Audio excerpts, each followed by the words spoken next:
Halo guys, selamat datang para pecinta depokers yang WD jarang tapi depo jalan ninjanya ya. Seperti saya dahulu men. Oke, hari ini saya akan coba sharing teknik scalping di time frame 5 menit. Bagaimana caranya scalping di time frame 5 menit? Menggunakan indikator EMA 200 untuk melihat arah trennya atau melihat direction dari harganya itu mau kemana. Jadi kita bisa masuk market, bisa menggunakan level SNR atau order block, kayak order block atau supply and demand. Jadi di sini kita akan menggunakan dua indikator EMA 200 dan supply and demand atau order block ini ya. Bagi teman-teman yang suka dengan video scalping seperti ini, bahkan video scalping di time frame 1 menit, nanti kita akan coba praktekkan ya. Atau teman-teman kalau mau join Trabar setiap malam Senin sampai Jumat itu bisa join Telegram, itu gratis ya pribadi everyone. Jadi bisa join Telegram ya. Itu gratis, bisa Trabar setiap malam, oke? So kita langsung saja. Tapi sebelum kita mulai kita mesti realistis dulu guys ya. Nggak ada yang namanya 100% profit di dalam trading ini ya. Pasti ada yang namanya SL. Yang terpenting itu bagaimana kita memanage resikonya, bagaimana kita memanajemen uang kita ya supaya nggak habis semua. Tentu pasti ada SL-nya, tapi bagaimana caranya supaya bisa bertahan. Misalkan 1% J di market bisa 1% J yang digunakan untuk resikonya, atau 5%, atau terserah sesuai kemampuan masing-masing, oke? So kita langsung saja. Di sini kita bisa menggunakan EMA 200. EMA 200 di sini untuk melihat ke mana arah trennya. Jadi kalau dia berada di atas EMA 200, di sini kita bisa simpulkan untuk mencari arah buy saja.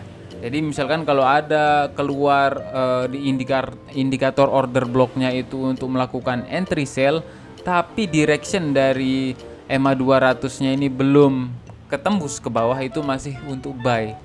Nah, ditambah dengan EMA 200 ini. Jadi kita bisa perhatikan ketika dia berada di atas EMA 200, kita hanya fokus order block demand areanya ya, bukan supply, tapi demand area. Ini bisa digunakan di time frame 5 menit, tapi ini saya contohkan di time frame 1 jam.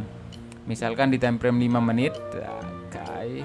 Contoh di time frame 5 menit ya. Jadi di sini bakalan banyak kedetek area supply-nya. Misalkan dia di bawah EMA 200, berarti di sini cari posisi untuk sell ya. Di sini ketika sudah diambil supply-nya, kita bisa lihat market langsung bergerak turun sangat deras ya. Yang terpenting kita harus tahu dulu arah trennya kemana. Kita bisa mengecek dari EMA 200 ini, oke? Jadi jangan asal-asalan setiap ada supply and demand kita melakukan entry, itu salah. Tapi harus cek arah directionnya, arah kemana. Jadi harus melihat arah directionnya. Ketika dia berada di bawah EMA 200, berarti itu untuk mencari posisi sell. Caranya itu fokus di supply yang terbentuk seperti ini. Ada ini di webcam. Jadi yang warna abu ini adalah supply yang sudah tersentuh. Yang warna merah ini supply yang belum tersentuh. Kita bisa lihat beberapa kali dia membentuk supply area, tapi dia turun terus ya. Turun terus di sini, dan di sini dia membentuk supply ketiga kalinya. Tapi dia masih berada di bawah EMA 200, masih dalam posisi sell ya. Kita bisa ambil posisi di sini untuk melakukan entry sell. Dan turun beberapa pip, bukan beberapa pip, lumayan. Stop loss yang kita gunakan itu mesti realistis juga ya, di atas ini, di atas supply area.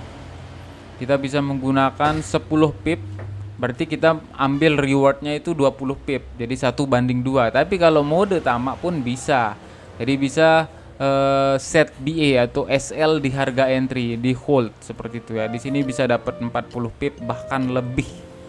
Tentu di sini kalau berani hold lama itu harus memiliki psikologis yang bagus, mental yang bagus juga. Jangan asal biru dikit udah bang close nggak nih, close nggak. Oh pasti banyak yang kayak gitu ya. Banyak psikologisnya yang kalau plotting minus itu berani nahan sampai MC pribadi. Jadi kalau dia plotting minus itu ya pasti di dalam hatinya itu berpikir wah ini pasti bisa balik ke arah lagi. Tapi ternyata nggak, malah sampai MC.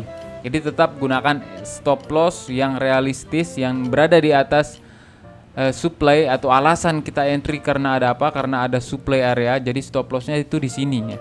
di atas supply. Jadi kalau dia sampai ke break supply areanya nih, berarti setupnya ini gagal. Jadi kita nggak bakalan loss gede gitu ya. Tetap menggunakan risk yang sesuai dengan kemampuan saldo masing-masing. Intinya kalau dia di bawah EMA 200, cari supply area yang terbentuk seperti ini ya.